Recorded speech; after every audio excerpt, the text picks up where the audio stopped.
कुल मिला के अगर बात करें तो प्रोफेसर संपत सिंह ने भाजपा से अलग हुए सिर्फ किसान का मुद्दे को लेकर या कोई और कारण है? नहीं, कोई कारण नहीं है किसी चीज़ का भी। और मैं कोई अलग की बात नहीं है। मैं बता रहा हूँ ना आपको कि चुनाव के दौरान जब चुनाव हो रहे थे तो कांग्रेस पार्टी ने टिकट काट दी थी। जैसे चौधरी साहब, चर्चाएं ये भी आ रही हैं कि प्रोफेसर संपत सिंह जो 25 सितंबर को इंडियन नेशनल लोकदल की जींद में रैली है, हो सकता है इंडियन नेशनल लोकदल में दोबारा से शामिल हों। ऐसा है, मैं एक जीवित आदमी, जीवित मतलब मैं कहना, ये चर्चाएं मार्केट में कि प्रोफेसर साहब ने भाजपा छोड़ दी, क्या हकीकत क्या है? मैंने किसी को पकड़ा नहीं है, किसी को छोड़ा नहीं है। जैसे कांग्रेस ने आपकी टिकट काट दी, उसके बाद भाजपा में शामिल हुआ है। जिस उम्मीद के साथ भाजपा में आप शामिल हुए थे, तो आपको दिल में कोई मलाल है कि भाजपा ने जो आपके साथ किया या भाजपा ने जो आपका आदर मान सम्मान देना चाहिए था भाजपा नहीं दे रही? कोई पार्टी नहीं दे रही। हर जगह पार्टियों में जो है ना कुछ लोग छाए हुए हैं, और जब ये कुर्सी मिल जाती है ना, ये कुर्सी उन लोगों को सबको काट जाती है। वो अपने से बड़ा किसी को नहीं मानते। हर आदमी का ये लक्ष्य होगा कि मैं धंधा करूं और पैसा कमाऊं, राजनीति में आऊं और कमाऊं और आगे जाऊं। एक बार एमएलए बनते ही मुख्यमंत्री की इच्छा पैदा हो जाती है उसकी। ज्ञान उसको है नहीं किसी चीज़ का, कहीं से सीखा नहीं है। कोई राजनीतिक वाली बात किसी आदमी में नहीं रह गई है, पहले राजनीतिक हुआ करती थी। जैसे आपका चौधरी ओम प्रकाश चौटाला जी के साथ, पूर्व मुख्यमंत्री के साथ बड़ा लंबा अनुभव है, वो 9 साल के बाद जैसे इस बार जो आप बड़े मंच से बोलेंगे जींद में, तो वो तीसरे मोर्चे की भी बात करते हैं। क्या लगता है आपको तीसरे मोर्चे का गठन हो सकता है चौधरी ओम प्रकाश जी चौटाला जब इस तरह की बातें करें? देखिए, मेरा उनसे पूरी हमदर्दी है। जैसे आपका जैसे लंबा अनुभव है राजनीति में, हरियाणा की अगर बात करें तो आपको क्या लगता है भारतीय जनता पार्टी का विकल्प कौन सी पार्टी हो सकती है आने वाले समय? देखिए, जहाँ तक विकल्प का सवाल है, मुझे लगता है धीरे धीरे कि जहाँ बहुत लंबे समय से। नमस्कार, मैं रमेश शर्मा, आप देख रहे हैं RSN एक्सप्रेस, और हमारा जो कार्यक्रम है मिर्ची लगा कार्यक्रम में आज हमारे साथ हैं प्रोफेसर संपत सिंह, पूर्व वित्त मंत्री। और फिलहाल अगर बात करें तो मार्केट में ये भी चर्चा है कि प्रोफेसर साहब जैसे भाजपा में थे, भाजपा इन्होंने छोड़ दिया, नहीं छोड़ा, जो अफवाह थी उस पर भी बात करेंगे और कुछ हरियाणा की राजनीति पर भी हम बात करेंगे। सर, पहले तो स्वागत है आपका। धन्यवाद आपका। सर, ये चर्चा है मार्केट में कि प्रोफेसर साहब ने भाजपा छोड़ दी, क्या हकीकत क्या है? मैंने किसी को पकड़ा नहीं है, किसी को छोड़ा नहीं है। मैं एक स्वतंत्र आदमी हूँ, किसी भी पार्टी में मैं रहा हूँ, मैं स्वतंत्र रहकर रहा हूँ, अपने विचारों को आज़ादी से व्यक्त करता हूँ, और मैं पर्सनल लिबर्टी में बहुत विश्वास करता हूँ। हमें अपने आप पर आज़ाद हमें होना चाहिए हर इश्यू पर बोलने के लिए। चाहे वो कांग्रेस पार्टी में था तो भी मैं बाकायदा विधानसभा के अंदर भी कॉलिंग अटेंशन मोशन तक देता था, जब उनकी ध्यानाकर्षण प्रस्ताव अपोजिशन के लोग दिया करते हैं, और मैं रूलिंग पार्टी में होते हुए दिया करता था। मैं जब लोकदल में था, सरकार थी हमारी, और कंडेला में कांड हो गया था किसानों का, तो वो भी बुझाने में मैं ही था। चौटाला साहब तो बाहर जा रहे थे विदेश, और मुझे भी लेके जा रहे थे, हमारा टूर था। मैं नहीं गया कि मैं नहीं जाता जब तक ये सुलझता नहीं। आखिर में सुलझाने के बाद जो है ना, अगले दिन बाद में मैंने उनको इंग्लैंड में ज्वाइन किया था। तो आज इसी तरह से, चाहे बीजेपी में आने के बाद जब देखा ये हालात हो रहे हैं किसानों के, तो मुझे सहन नहीं हो रही है। मुझे पार्टी का और का कोई डर नहीं रहता कभी भी। मैं अपनी व्यक्तिगत छवि के लिए ज़्यादा चिंतित रहता हूँ और समाज सेवा के लिए रहता हूँ। जब ये हालात देखे मैंने, तो मैं खुल के आज बोल रहा हूँ कि मैं यही कह रहा हूँ कि भाई आज किसानों की बात सुनी जाए। आज वो 1 साल से ऊपर हो गया उनको वहाँ बैठे हुए हो गया है, उनकी बात सुन के उनके हल निकाला जाए। अगर हम ये बार बार कहते रहेंगे हमने उनके फ़ायदे के लिए किया है, और वो कह रहे हैं हमारे फ़ायदा हो नहीं रहा है, हमें नहीं चाहिए, तो किसी आदमी पर कोई चीज़ थोपी नहीं जाती है। और किसान तो एक बहुत बड़ी जमायत है देश की, जो आज तो चलो आप किसान आपको याद नहीं है, लेकिन लाल बहादुर शास्त्री जी को याद है कि जब देश में दूसरे देशों से अनाज मंगाया करते थे, तब उन्होंने नारा दिया था कि एक टाइम का व्रत करो सोमवार का। हम बच्चे स्कूलों में, कॉलेजों में पढ़ते थे, कॉलेज में पढ़ता था मैं, और उस टाइम हमने बर्थ बाकायदा रखा था। और आज सरप्लस किया है अनाज में देश को तो किसानों ने किया है, इसलिए जो है उनकी बात को मान लेना चाहिए। मोटी सी बातें हैं, ये तीनों कानून जो बनाए हैं ना, अगर वो नहीं चाहते हैं तो ना लो, ठीक है, बात ख़त्म हुई। MSP है मेन बात, तो मिनिमम सपोर्ट प्राइस, जबकि मूल्य तो देना चाहिए लाभकारी। ये तो न्यूनतम मूल्य मांग रहे थे और न्यूनतम मूल्य को कानूनी रूप ही देना है। बार बार जो भी सरकार का आदमी खड़ा होता है वो ये कहता है हम दे रहे हैं। भाई अगर आप दे रहे हो तो इसको कानूनी रूप दे दो। देश के अंदर हज़ारों फसलें बोई जाती है, अगर 2-4 फसलों का आप दे रहे हो तो कोई फ़ायदा नहीं है। जिस दिन दे दोगे उस दिन उनको ना तो 500 रुपये महीने की ज़रूरत है, ना 1000 रुपये महीने की ज़रूरत है। आज बार बार खैरात की तरह से जो है उनको पैसे दिए जाते हैं कि ये इतने करोड़ दे दिए, उतने करोड़ दे दिए। अब उनको नहीं चाहिए, आत्मसम्मान से जीवन जीना चाहते हैं, आप उनका जो लाभकारी मूल्य दे दें, न्यूनतम की बजाय, बल्कि लाभकारी कहूँगा मैं तो उनको कोई ज़रूरत नहीं रहेगी और देश इतना आगे जाएगा। जैसे मोदी जी बार बार कहते हैं कि आत्मनिर्भर भारत, आत्मनिर्भर बनाने में सबसे बड़ा योगदान किसान का हो सकता है और सबसे ज़्यादा रोज़गार भी खेती के अंदर ही है। आज देश को ज़्यादा नहीं मैं कह सकता, लेकिन 60% के आर पार रोज़गार है खेती दे रही है। चाहे वो किसान वहाँ काम कर रहा है, चाहे किसान की ज़मीन में कोई मज़दूर काम कर रहा है, और चाहे फसल कटाई के टाइम कर रहा है, चाहे बुआई का काम कर रहा है, और बाद में चाहे उसका अलग भूसा बना के वो कर रहा है, फिर चाहे वो ढो रहा है, उसको ले रहा है, कैरेज कर रहा है, और आगे चाहे वो अलग अलग जगह जाके उसका बांट रहा है। और बाद में ये जो चिप्स वगैरह तक के, और पता नहीं आजकल तो दलिया भी बनने लग गया है, 5 स्टार होटलों में भी खिचड़ी भी बनने लगी है, इतनी सब्जियां आ रही हैं, इतने फ्रूट आ रहे हैं, कौन ले रहा है? वो किसान ही है। तो कुल मिला के अगर बात करें तो प्रोफेसर संपत सिंह ने भाजपा से अलग हुए सिर्फ किसान का मुद्दे को लेकर, या कोई और कारण है? नहीं नहीं नहीं नहीं, कोई कारण नहीं है किसी चीज़ का भी, और मैं कोई अलग की बात नहीं है। मैं बता रहा हूँ ना आपको कि चुनाव के दौरान जब चुनाव हो रहे थे तो कांग्रेस पार्टी ने मेरी टिकट काट दी थी। काटने के बाद मैंने कहा भी अगर इस तरह से ये लोग धनाढ़े लोग, वैसे तो राजनीति रही नहीं, किसी पार्टी की राजनीति नहीं रही। जो मैं जब राजनीति मैंने की थी, आज इतिहास उठा के हरियाणा का देख ले, मैं आज़ाद MLA था 82 में, और लोकदल के 31 MLA थे और कांग्रेस के 36 MLA थे, और बाद में लोकदल के और जुड़ गए थे आज़ाद वगैरह मिला के। चौर देवलाल को निमंत्रण दिया गया था CM का, लेकिन नहीं बनाया गया। चौर भजनलाल को बना दिया सिंगल लार्जेस्ट पार्टी करके।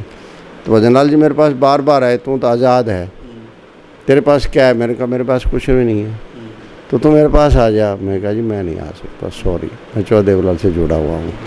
कहने लगा संपत पछताएगा, एक दिन ऐसा आएगा कि देवलाल का लड़का आज़ाद अगर कोई बन जाता है परिवार का, तो आज अगर बन जाता तो मेरे साथ आता और कल को भी कहीं जा सकता है, और वो दिन आ गया। हालांकि भजनलाल की मेरी बहुत भिन्नता रही, लेकिन इस बात को मैं मानता हूँ कि उसने जो कहा वो सच्चाई साबित हो गई। अब इस बार रणजीत उन्हीं का बेटा था, आज़ाद बना, कांडे के हवाई जहाज में गया और सबसे पहले जाके मंत्री बना, ठीक है।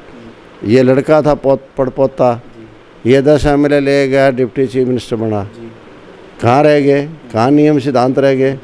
संपत सिंह सिद्धांत आज भी है। और रिकॉर्ड मेरा भी हरियाणा बनने के बाद में कोई ऐसा आज़ाद MLA नहीं है जो कि रूलिंग पार्टी को MLA की ज़रूरत हो। मेरे टाइम तो 10-11 की ज़रूरत थी, और अपोजिशन में रहा हो, राज में गए हैं। तो संपत सिंह तो अपने आप में एक अलग ही चीज़ है। आज चाहे लोगों ने धन कमा लिया, पैसा कमा लिया, CM बन गए, PM बन गए, सब कुछ बन गए, लेकिन मैं उनको किसी को अपने से ऊपर नहीं मानता, मेरे सिद्धांत थे। तो जैसे चौधरी साहब, चर्चाएं ये भी आ रही हैं कि प्रोफेसर संपत सिंह जो 25 सितंबर को इंडियन नेशनल लोकदल की जींद में रैली है, हो सकता है इंडियन नेशनल लोकदल में दोबारा से शामिल हों? ऐसा है, मैं एक जीवित आदमी हूँ। जीवित मतलब मैं कहना अकेला शरीर से जीवित नहीं हूँ, हर चीज़ से जीवित हूँ। ये एक खासियत है मेरी कि हर कोई आदमी मुझे याद करता है और प्रचार करता है, चर्चा करता है, बिना चर्चा के भी चर्चा मेरे बारे में चलाता है। इसका मतलब मेरे में कोई खासियत ही है। अदरवाइज मेरा किसी से कोई लेना देना नहीं है। मैं घर बैठकर आज राजनीति अपनी कर रहा हूँ और लोगों के मुद्दे उठा रहा हूँ और पब्लिक में भी जा रहा हूँ, जनता में जा रहा हूँ। घर मीन के मैं पार्टी प्लेटफार्म पर नहीं जा रहा, किसी प्लेटफार्म पर नहीं गया।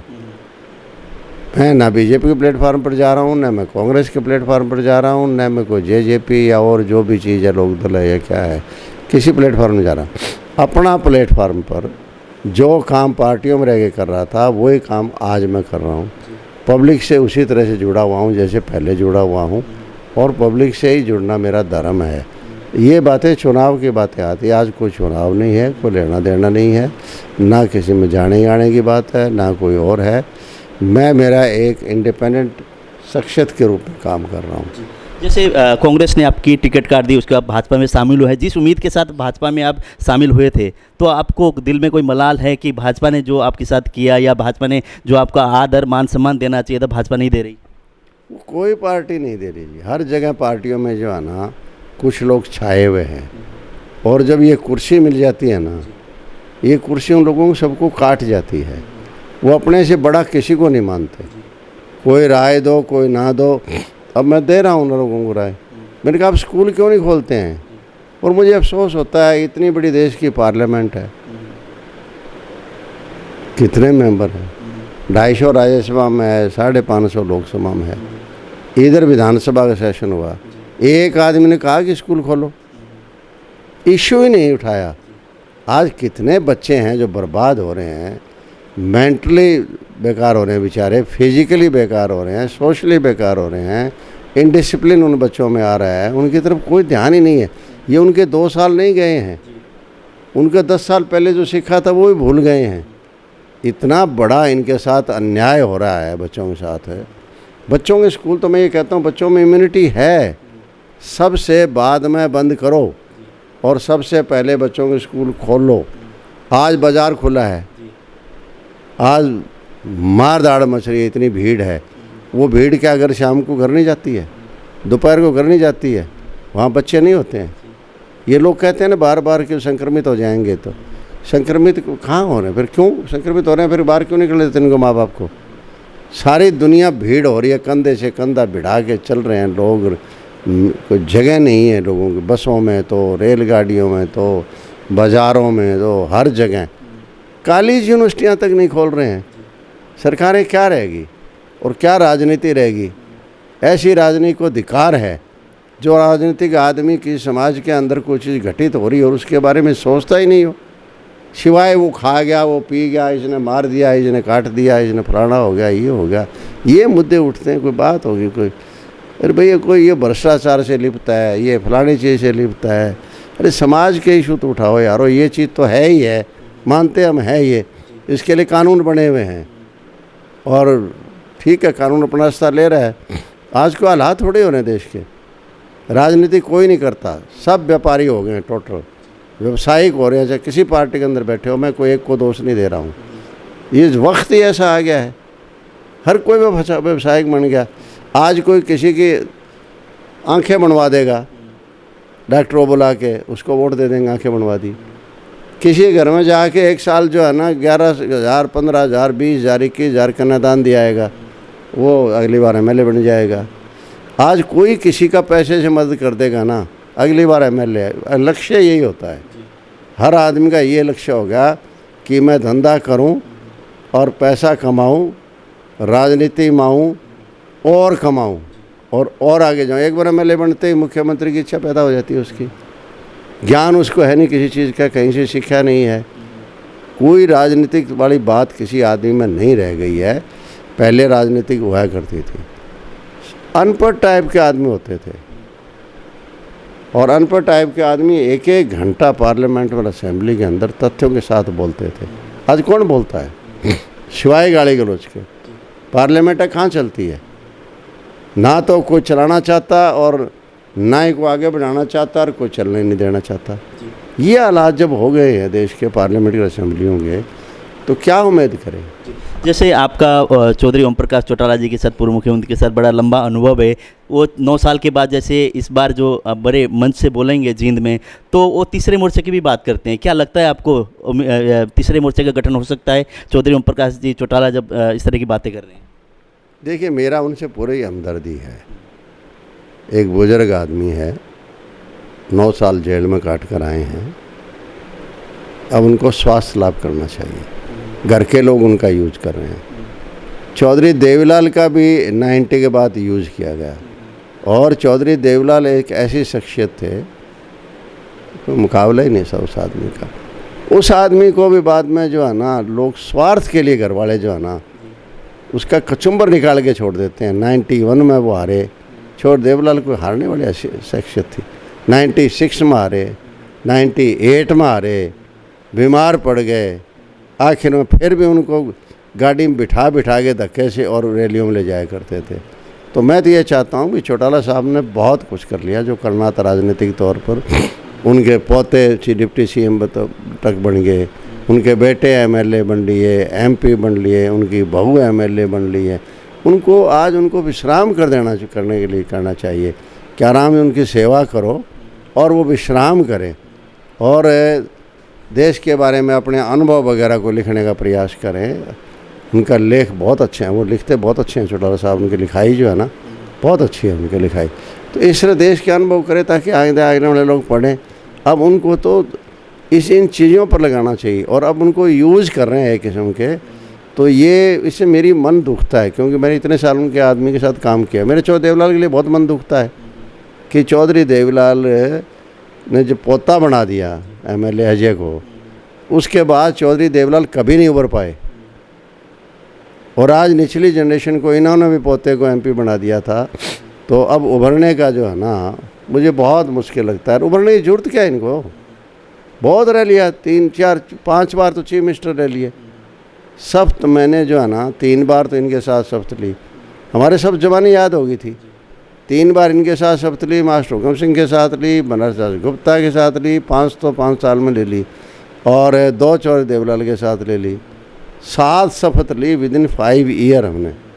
और बाद में चौटाला साहब ने शपथ ली 99 में, और फिर चौटाला साहब ने ली 2000 में। तो बताओ, गिनती याद नहीं आ रही कितनी बार CM रह लिए हैं। तो बहुत रह लिए, बहुत कुछ कर लिया उन्होंने। देखो, एक अपंग होते हुए और मेहनती बहुत ऐसे मानता हूँ मैं। रात को कभी भी बिना जो है ना दूसरा दिन होए कभी सोए नहीं है। दिन रात दिन बदल के सोते थे, इतनी मेहनत की उन्होंने। लेकिन आज उनको विश्राम हुई। तो 9 साल जेल बहुत बड़ी जेल होती है, और वो भी जेल जो कोई जो है ना राजनीतिक जेल नहीं काट के आए हैं, देश की आज़ादी के लिए जेल नहीं काट के आए। जो उनके ऊपर जो एक मुकदमा लगा था, देखिए आदमी आधा तो वैसे ही मर जाता है, आदमी जो आत्म बोध से मर जाता है। कुछ सोचे तो कि देखो तेरे साथ क्या हुआ है। तो आज इसलिए मैं तो ये कहना चाहता हूँ, आदरपूर्वक कहना चाहता हूँ उनके परिवार को, उनको कि ओम प्रकाश चौटाला जी को आराम कर देना चाहिए। 87-88 साल की उम्र के हो रहे हैं। भगवान उनकी लंबी उम्र करे, उनको स्वस्थ रखे, ताकि जीवन में आगे जो है ना अपना आराम से पूरा लाइफ को जो है ना पूरा करे। जैसे आपका जैसे लंबा अनुभव है राजनीति में, हरियाणा की अगर बात करें तो आपको क्या लगता है भारतीय जनता पार्टी का विकल्प कौन सी पार्टी हो सकती है आने वाले समय में? देखिए, जहाँ तक विकल्प का सवाल है, मुझे लगता है धीरे धीरे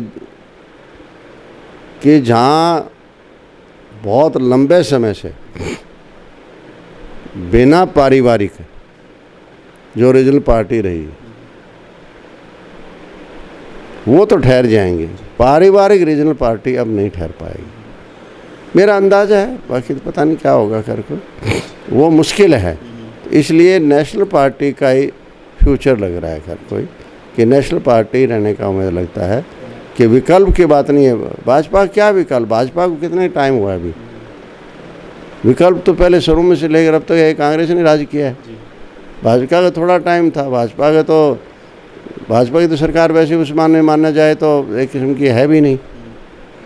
अटल बिहारी वाजपेयी के टाइम हुआ करती थी, भाजपा की सरकार होती थी। आज तो ठीक है, चलो कांग्रेस ने गलतियां की, कांग्रेस धक्के से अपने पाँव पर कुल्हाड़ियाँ मार रही थी और बीजेपी आ गई। और कल को मुझे तो भरोसा नहीं है अभी कांग्रेस कुल्हाड़ी मार ले, फिर मार लेगी। बीजेपी का जहाँ तक राष्ट्रीय लेवल पर है मुझे कोई विकल्प नज़र नहीं आ रहा, खिचड़ी नज़र आ रही है। ठीक है, हो सकता है कि बीजेपी मेजोरिटी में आए ना आए, कोई मेरा ये अंदाज़ा है ना भी आए, क्योंकि इस बार बीजेपी की आलोचना बहुत हो रही है, लेकिन कोई एक पार्टी नज़र नहीं आ रही। विकल्प तब होता है जो एक पार्टी, सारी पार्टियां मिलकर खिचड़ी बनाएंगी, कोई प्राइम मिनिस्टर बनना चाहेगा, कोई कुछ बनना चाहेगा, तो क्या ऐसा संभव हो सकता है? वो पर चलेगी कहाँ? पहले कहाँ चली? एक एक साल के अंदर सरकारें बदलती रहती, कभी वीपी सिंह और कभी कोई अपना चंद्रशेखर जी, चरण सिंह जी भी बीच में आ गए, एक वो अपना गुजराल साहब भी बीच में आ गए, देवगौड़ा भी बीच में आ गए, पता नहीं कितने प्रधानमंत्री आए, कितने चले गए।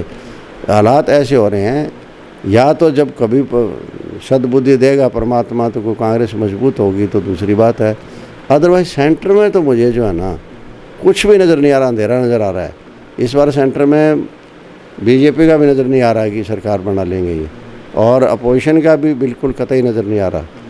स्टेटों बना लेंगे, स्टेटों में कोई ठीक है, कोई पार्टी रीजनल पार्टी जोश खागी चले, जैसे आंध्र प्रदेश हो गया है, जैसे तमिलनाडु हो गया है, और हो गया बंगाल हो गया, और हो गया, इन स्टेटों में आ गए। लेकिन ऐसी किसकी औकात है कि देश भर का नेता कोई बन सके घर पर? जैसे 9 महीने का अधिक समय हुआ है किसान आंदोलन का, उसी बीच पंजाब की बात करें तो गन्ने के जैसे दाम बढ़ाए हैं, वहीं पे यूपी में भी बढ़ा दिए गए हैं, तो आने वाले समय में 6 महीने के अंदर चुनाव भी है। आपको लगता है उसी कारण से अभी ये गन्ने के भाव बढ़ाए गए हैं? देखिए, चुनाव के टाइम में जो है ना, ये बड़ी अफसोसजनक बात है। चुनाव के टाइम लोगों को जो प्रलोभन देना है ना, वो रिश्वत देना है। आप बढ़ाओ, ज़रूरी है किसान के दाम। गन्ना बड़ी मुश्किल से किसान पैदा करता है, और वैसे तो फॉर्चूनेटली मैं कहूँगा कि हरियाणा में गन्ने के दाम देश में सबसे ज़्यादा है। तो आप यूँ करके थोड़े थोड़े बढ़ा के करोगे, गन्ना का तो लागत खर्च ही किसान को नहीं मिल रहा है बेचारे को। कोई फसल हो, चाहे मैं सीधा कह रहा हूँ इनको कि जो C2 फार्मूला है MSP का, एक तो कम से कम वो लागू करना चाहिए। सारा खर्चा, सारा ज़मीन का ब्याज, कीमत, सब असेट्स वगैरह मिला के कीमत डिसाइड करनी चाहिए। किसान कुछ नहीं मांगता, उसकी सारी सब्सिडी ख़त्म कर दो।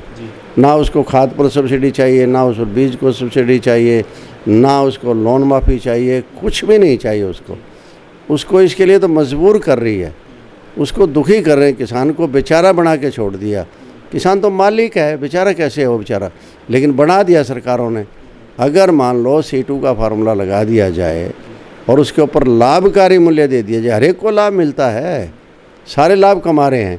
कोई 10% कमा रहा है, कोई 5% कमा रहा है, कोई 40 कमा रहा है, कोई 20 कमा रहा है। अरे कुछ तो लाभकारी मूल्य दे दो, किसी चीज़ का भी। आज दालें हैं, चाहे आज दालों में भाव देखो आप क्या हो रहा है, लेकिन कोई नहीं पूछ रहा था। मूंग मोट को जब किसान से खरीदे जा रहे थे, चने को कोई खरीद नहीं रहा था, बाजरे को कोई नहीं रहा था। ये कह के कि दूसरे प्रदेशों से आ रहा है, फलाने आ रहा है। अरे कहीं से आए, देश से आ रहा है। एक तरफ तो कहते हो फ्री मार्केट हमने कर दी, दूसरी तरफ फ्री मार्केट है कहाँ? जो राजस्थान का माल यहाँ क्यों नहीं खरीदा जाता? तो इस तरह के ये हालात कर रखे हैं। तो अगर मूल्य देना है, चाहे गन्ना और चाहे बाजरा और चाहे ज्वार और चाहे किसी प्रदेश में कोई चीज़ हो, चाहे वो फ्रूट और चाहे कोई सब्जी हो। फ्रूट और सब्जी के लिए कहते हैं वेयर हाउस बना रहे हैं, अपने लिए बना रहे हैं, किसान के लिए नहीं बना रहे। किसान के लिए फ्री बना दो। आज मेरा फ्रूट है, आज मेरा भाव नहीं है, सरकार का वेयर हाउस होगा, कोल्ड स्टोरेज होगा, मैं रख दूं, मेरे से पैसा ना लो। मेरे से मतलब ये लिमिट रख दो कि आपको 3 महीने तक आपसे कोई पैसा नहीं लिया जाएगा, और 3 महीने के बाद आपसे पैसा लिया जाएगा तो आपके मूल्य का जो है ना 2% या 4% जैसे हम देते हैं ब्याज पर देते हैं, उस ब्याज पर आपको यहाँ रखना पड़ेगा। और मैं एक चीज़ और आपसे जानना चाहूँगा, किसान आंदोलन का इतना लंबे समय तो उसमें कई संगठन जुड़े हुए हैं। सरकार आरोप लगाती है कि कांग्रेस पार्टी के हैं, कॉमरेड उसमें हैं, दंगाई लोग बैठे हुए हैं। आपको क्या लगता है, न्यूट्रल आप है फिलहाल? अगर किसी पार्टी में हम बात करें तो नहीं, न्यूट्रल आप व्यक्ति हैं और हरियाणा की राजनीति में अच्छे आप पैंठ भी रखते हैं। आपको क्या लगता है अभी जो किसान जो बैठे हुए हैं वाकई में किसान हैं या राजनीतिक पार्टी से प्रेरित लोग हैं? देखिए, राजनीति का वहाँ कोई लेना देना नहीं है। ऐसी बातों में तो करके ही तो जो है ना लोग मार खा रहे हैं राजनीतिक पार्टियाँ। वहाँ वो राजनीतिक आदमी को बैठने नहीं देते, बोलने नहीं देते। किसी आदमी को आज तक स्टेज पर नहीं बोलने दिया। जाके बैठो, किसान की तरह बैठ जाओ। मान लो मैं एक किसान हूँ और पॉलिटिक्स में हूँ, तो मैं वहाँ जाके बैठ सकता हूँ, लेकिन मैं भाषणबाजी नहीं कर सकता। तो बताइए कैसे कहते हैं हम किसी पॉलिटिकल पार्टी से? और यूँ तो कोई न कोई आदमी वोट देता है तो किसी पार्टी को देता ही है, लेकिन वहाँ कोई राजनीति नहीं है। ये गुमराह करने वाली बातें हैं, लोगों को बहकाने वाली बातें हैं। 100% गैर राजनीतिक वहाँ चल रहा है। और राजनीतिक इतना दम होता तो फिर कांग्रेस सरकार ही बना लेती, इतना दम होता तो CPM सरकार ही बना लेता, MLA बन जाते, उनके हारते क्यों वो? आप 8-8 लाख वोटों से, 7-7 लाख वोटों से, 6-6 लाख वोटों से आप जीतते हो, पार्लियामेंट का चुनाव जीतते हो। कांग्रेस में कहाँ दम था? एक सीट नहीं आई है हरियाणा के अंदर, और स्टेटों में भी यही हाल हुआ। अब इनको खाम खा का नाम ले रहे हैं, ये आंदोलन चला सकते हैं ना? बीजेपी कोई पार्टी, अरे देश की कोई पार्टी जो है ना, उनमें ये दम नहीं है कि 2 दिन आंदोलन चला सके। ये किसान ही है जो आंदोलन चला रहे हैं, इतना दम कहाँ है? सबसे बड़ी बात तो ये सबूत ये बता दो कि भाई इनमें इतना दम आ गया क्या कि भाई ये साल भर तक आंदोलन वहाँ चलाने लग गए हैं। तो राकेश टिकैत जो नेतृत्व कर रहे हैं, आपको किसान की जो हित की बात कर रहे हैं राकेश टिकैत, आप मानते हैं किसी पार्टी से संबंधित नहीं है या हैं? आज देखिए कोई भी आदमी जो किसान की बात कर रहा है, जो बैठे हैं नवाना, वो कोई राजनीति नहीं है, ठीक है। दूसरी बात, इंसान है, इंसान है तो किसी न किसी को मौका, चुनाव आएगा वोट डालेगा ना। फिर तो हर कोई राजनीतिक है, व्यापारी वो राजनीतिक नहीं है क्या? मजदूर अब राजनीतिक नहीं है? अगर जल्दी समापन नहीं होता, कोई मजदूर आंदोलन करता है, कोई व्यापारी हड़ताल करता है, हम कहते राजनीति कैसे? वो अपनी मांग के लिए हर आदमी लड़ेगा, अपनी मांग के लिए हर आदमी लड़ रहा है। और मैं यूँ कह दूँगा नहीं तो कल को वोट नहीं डालेंगे, क्यों नहीं डालेंगे? वोट डालेंगे। और ये भी चाहेंगे कौन सी सरकार बने, चुनाव के टाइम चाहेंगे, सभी लोग चाहेंगे, किसी को हराना चाहेगा, किसी को बनाना चाहेगा, कोई एक आधा हो सकता है उनमें कोई चुनाव भी लड़ ले। ये बातें थोड़ी बात है कि आंदोलन क्या है। आंदोलन तो किसान की मांगों को लेके चलता है और कोई राजनीति उसके अंदर नहीं हो रही। किसको राजनीतिक लाभ हो रहा है इससे? तो सरकार क्यों सुनवाई नहीं करी इतना समय लंबा वक्त के बाद भी? मतलब भारतीय जनता पार्टी की सरकार है और किसान की बात करते हैं, आम जन की बात करते हैं, गरीब तबके के लोगों की, तो उसके बाद सुनवाई क्यों नहीं हो रही? क्या लगता है आपको? ये तो सरकार के आदमी बता सकते हैं कि क्यों नहीं है, उनकी क्या सोच है, क्या नहीं सोच है। अब पता नहीं अब वो क्या सोच रहे हैं, हमें तो, मुझे तो मालूम नहीं है उनकी सोच क्या है। वरना बातचीत में हल होता है। देखिए 2 दूनी 4 कभी नहीं होता, आपस में समझौते होते हैं। इस समाज में हम देखते हैं कत्ल तक के समझौते हो जाते हैं, तो वहाँ क्यों नहीं होते? वार्तालाप ही छोड़ दी उनकी। देखिए मेरा तो अनुभव है, बहुत बड़ा अनुभव है। जब मैंने कंडेला जैसे कांड को, जिसमें जींद में सारा बंद, हरियाणा बंद हो गया था, मैंने उनके साथ सुबह बैठ के शाम तक 7 बजे तक बैठा रहा। वो अपनी बात कहते रहे, मैं सुनता रहा, मेरी तरफ से नहीं बोल रहा। यहाँ क्या हो रहा है कि किसानों को बुलाते हैं, पहले अपना भाषण देते हैं, अपने वो दिखाते हैं, पिक्चर दिखाते हैं, ये फ़ायदा हो गया, वो फ़ायदा हो गया, ये हो गया, इंडेक्स दिखाते हैं, फलाना दिखाते हैं, नंबर दिखाते हैं, स्टैटिस्टिकल डाटा दिखाते हैं। उन डाटा से पेट नहीं भरता। आप उनकी बात सुनो, आप सुनते रहो, जितने देर तक जो सुनाते हैं ना, आखिर वो कहते हैं हमने अपनी सुना दी, जब आप चुप हो जाओ फिर आप बात करो, हल हो जाएगा। लेकिन हल इसलिए नहीं हो रहा कि उनकी सुनी नहीं जा रही है। बुला लिया उनको, तो कई बार बुला लिया, जाते अपने भाषण शुरू करते हुए नेता लोग, उन भाषणों से वो थक गए हैं। इसलिए उन जो है ना, अब उनमें जो है ना, अब इतना बताइए, इतना दिन कौन बैठा रहेगा? घर है उनका, परिवार है उनका, बच्चे हैं उनके, खेती है, डंगर है, पशु है, रिश्तेदार है, कोई मर रहा है, कोई जी रहा है, कोई बुखार है, कोई बीमार है, किसी की पढ़ाई हर्ज हो रही है। अब आप ये बताइए कि वो कैसे हो रहा है? इतने बड़े दुखी हैं। जी प्रोफेसर, अब जैसे कि हम लोग बात करें, फिलहाल आपने कहा कि न्यूट्रल हूँ मैं, अभी किसी पार्टी से मेरा कोई संबंध नहीं, मैं जो भी वक्तव्य देना है, जो मेरे दिल में बात होती है, मैं कहने की कोशिश करता हूँ। तो आने वाले समय में कौन सी पार्टी में आप जाने वाले, किस पार्टी से आप प्रभावित हैं? मैं किसी पार्टी से आज के दिन प्रभावित नहीं हूँ। मैं आज की राजनीति से प्रभावित नहीं हूँ। मैं आज की राजनीति देख के जो है ना, मुझे नहीं लगता कि मैं कोई फैसला ले पाऊँगा। ऐसे हालात हो रहे हैं, मतलब वो राजनीति रह नहीं गई है। जब मैं आपको बता रहा हूँ कि इतना बड़ा इशू था, असेंबली में कोई आदमी बोला ही नहीं, पार्लियामेंट में कोई बोला ही नहीं है। क्या ये इशू नहीं है क्या बच्चों वाला? और इनके 2 साल जो हमारा भविष्य खराब होगा आगे, ये हमें बहुत मारेगा ये। देखिए मैं कहता हूँ हिंदुस्तान को आज के दिन में डेमोग्राफिक डिविडेंट मिला हुआ है, मतलब कि हमारी जो पॉपुलेशन है वो आज यंग है, वर्ल्ड में सबसे ज़्यादा यंग है। 25 साल तक के उम्र के जो लोग हैं हमारे, वो करीबन 40-50% लोग हैं। 35 साल तक की उम्र के 60-70% लोग हैं। अब इस जनरेशन को हम एजुकेटेड और हेल्दी रख लें, मैं तो कहता हूँ एक बार सारे बजट बंद कर दें टोटल। क्या फ़ायदा इन सड़कों का, क्या फ़ायदा इन पुलों का, क्या फ़ायदा और चीज़ों का, ये भवन बड़े बड़े बनाए जा रहे हैं, क्या फ़ायदा है। आप एजुकेशन और हेल्थ पर कर दो, आपकी यंग पॉपुलेशन एजुकेटेड होगी, हेल्दी होगी, तो अपने आप सेल्फ एम्प्लॉयड हो जाएगी, और जिस एम्प्लॉयड हो जाएगी देश आसमान में जाएगा। और ये एक दिन खो दिए, ये हमारे 30 साल हैं, इस 30 साल को हमने खोल दिया ना, हेल्थ और एजुकेशन से वंचित कर दिया, तो आने वाला इतिहास किसी को माफ़ नहीं करेगा, चाहे किसी राजनीतिक पार्टी का होना, आज चाहे वो बहुत बड़ा बना फिरता है, कोई भी हो, चाहे कोई ABCD हो, चाहे प्राइम मिनिस्टर हो, चाहे कोई पक्ष का नेता हो, चाहे कोई हो, चाहे, तो वो जो है ना फिर देश माफ़ नहीं करेगा। देखो इतिहासों में आता है, जिक्र है, आज जिन लोगों ने कुर्बानियाँ किए, काम किए, उनके जिक्र आते हैं, और जिन्होंने बर्बादी की उनका जिक्र आता है, बर्बादी क्या आता है। ये टाइम अगर हमने बर्बाद कर दिया जो कि हम करने जा रहे हैं, मुझे ये बता दो, कोरोना आया है, कोई एक डॉक्टर भर्ती किया है पिछले 1.5 साल के अंदर? एक कोई नर्स भर्ती करी है? एक कोई ANM भर्ती करी है?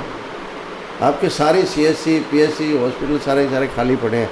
एक चीज़ सीख ली हिंदुस्तान में, एक बार कोई चीज़ आएगी ना तो वो बनानी, बोले ऑक्सीजन बना रहे हैं। ऑक्सीजन कोई मेडिसिन है क्या, कोई दवाई है क्या? वो तो आपको बनानी है। चलो ऑक्सीजन पैदा करो, अच्छी बात है, जरूरत है उसकी भी, लेकिन आप बता दो, कहीं बता दो, चलो अपने शहर में बता दो, कोई डॉक्टर नया डॉक्टर भर्ती करे कहीं, तो फिर क्या करो, कैसे कर लड़ोगे आप? और दूसरी तरफ आप इतने डरे हो।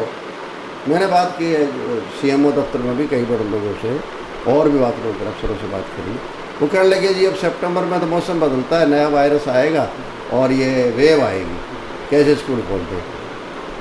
अरे भैया तुम इतने ज्योतिषी बन गए क्या? आएगी तो बच्चों को देखो ना, सीरो सर्वे हुआ है, आपका कमीशन कह रहा है, जो आपका नीति आयोग है, पहले तो प्लानिंग कमीशन होता तो उसको बदल दिया, अब नीति आयोग बन गया। अब नीति आयोग की रिपोर्ट ये है कि अगर आप सख्ताई करना चाहते हैं तो 10 लाख पर 10 तक केस है तो स्कूल खोल दो। हरियाणा में आज 15 या 20 केस आ रहे हैं, 2.5 करोड़ की आबादी है, छोड़ो 10 लाख पर, 2.5 करोड़ की आबादी पर आ रहा है, तो 10 लाख पर तो कोई आ ही नहीं रहा केस, तो क्यों नहीं खोल रहे? क्या दिक्कत आ रही है आपको? अभी कह दिया हमने 4वीं 5वीं खोल दी। अरे व्हाट डू यू मीन भाई 4वीं 5वीं? उसके छोटे भाई हैं, बच्चे हैं, जा रहे हैं स्कूल के अंदर, उनको क्या करोगे आप करोगे? तो मैं तो समझ से बाहर है कि सरकार कर क्या रही है इस टाइम।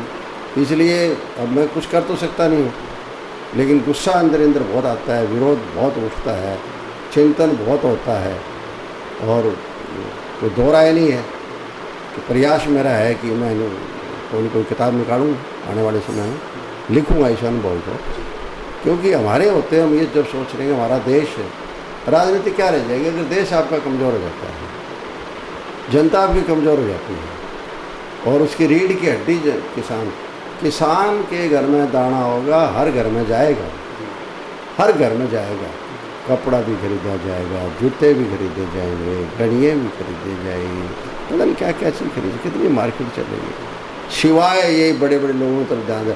आज आप देखिए कोविड के टाइम में आता है ना अखबारों के अंदर, सबकी आमदनी घट गई होगी, लेकिन देश के जो बड़े लोग हैं, 100 लोग हैं या दुनिया के बड़े लोग हैं, उन सब की आमदनी बढ़ रही है। कैसे बढ़ रही है?